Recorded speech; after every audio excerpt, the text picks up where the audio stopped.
অনেক দিন আগের কথা। গাদাগাছি নামের ছোট্ট একটা সুন্দর গ্রাম ছিল।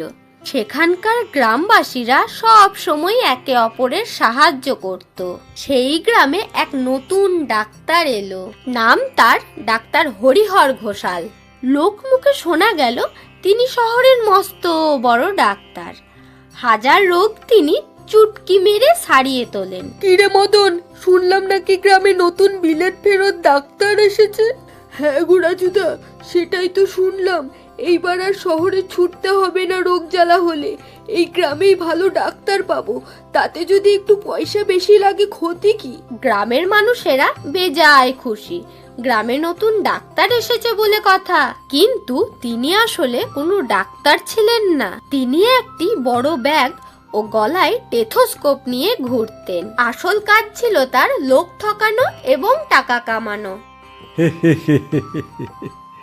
এই গ্রামের লোকরা কতই বোকা। এইভাবে চলতে থাকলে আমি অনেক টাকা কামিয়ে ফেলব আর বড় লোক হয়ে যাব, আর এই গ্রাম ছেড়ে পালিয়ে যাব। একদিন সকালে গ্রামের নিতাই কাকা তার কাছে এলেন। ডাক্তারবাবু, পেটটা খুব ব্যথা করছে কয়েকদিন থেকে, দয়া করে আমাকে সুস্থ করে দিন।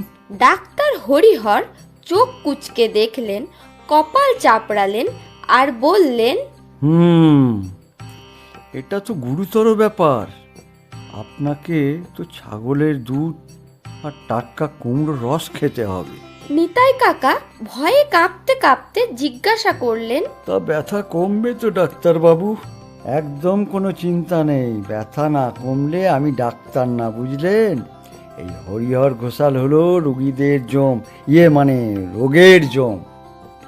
নিতাই কাকা ডাক্তারের কথা মতন কখনো বাড়ির চালে উঠে কুমড়ো পেড়ে কুমড়োর রস খেলেন, তো কখনো ছাগলের দুধ দুইয়ে সেই দুধ পান করলেন। কিন্তু নিতাই কাকার পেটে ব্যথা আর কমলো না। 3 দিন পর নিতাই কাকার পেট আরো ফুলে গেছে। তিনি আবার এলেন হরিহর ঘোষালের কাছে।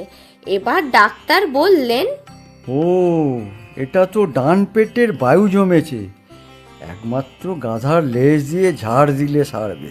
নিতাই কাকা সেই কথা মতন তার ব্যথা পেট নিয়ে গাধার কাছে গেলেন আর গাধাকে বললেন, এই যে গাধা ভাই, তোমার লেজ দিয়ে আমাকে একটু ছেড়ে দেবে? গাধা নিতাই কাকার কথা শুনে দিয়েছে এক লাথ। উফ বাবারে, মরে গেলাম গো। এই শহরের ডাক্তার আমাকে মেরেই ফেললো। না, গ্রামের সকলের সাথে কথা বলতে হবে। উফ, আহ আহ গ্রামের লোকেদের এইবার সন্দেহ হতে লাগলো। সবাই নিজেদের মধ্যে আলোচনা করতে লাগলো। কি গো ঘন্টার মা, শুনেছ? সেই বিলেত ফেরত ডাক্তারের ওষুধ খেয়ে নিতাই কাকার আরো অসুখ বেড়ে গেছে। কি মুশকিল বলো দেখিনি। কি গো পাড়ার বৌদিরা, কি গল্প করছো তোমরা? আমাকেও বলো।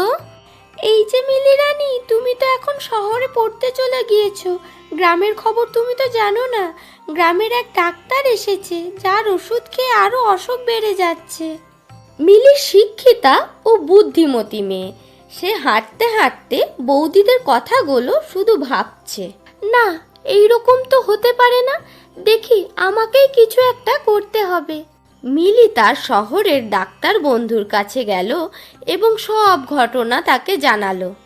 শহরের ডাক্তারের কাছে নিতাই কাকাকে নিয়ে যাওয়া হলো।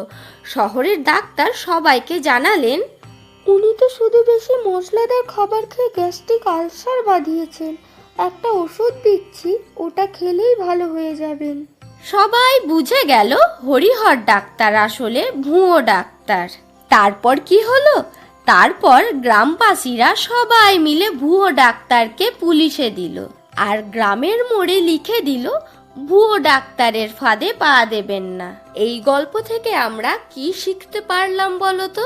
সব সময় সঠিক ও প্রশিক্ষিত ডাক্তারের কাছে চিকিৎসা নিতে হবে। অন্ধভাবে কাউকে বিশ্বাস করা উচিত নয়। স্বাস্থ্য নিয়ে ভুল সিদ্ধান্ত বিপদের কারণ হতে পারে। ঠকবাজদের চেনা ও সতর্ক থাকা জরুরি। আর এই যে দর্শক বন্ধুরা, এইরকম ঠকবাজ মানুষদের থেকে তোমরা সবসময় সাবধানে থাকবে আর সতর্ক থাকবে। আর এইরকম আরও গল্প দেখতে হলে টুনটুনি টুনসের সঙ্গে থেকো। আর লাইক, কমেন্ট, শেয়ার এবং সাবস্ক্রাইব করে দিও।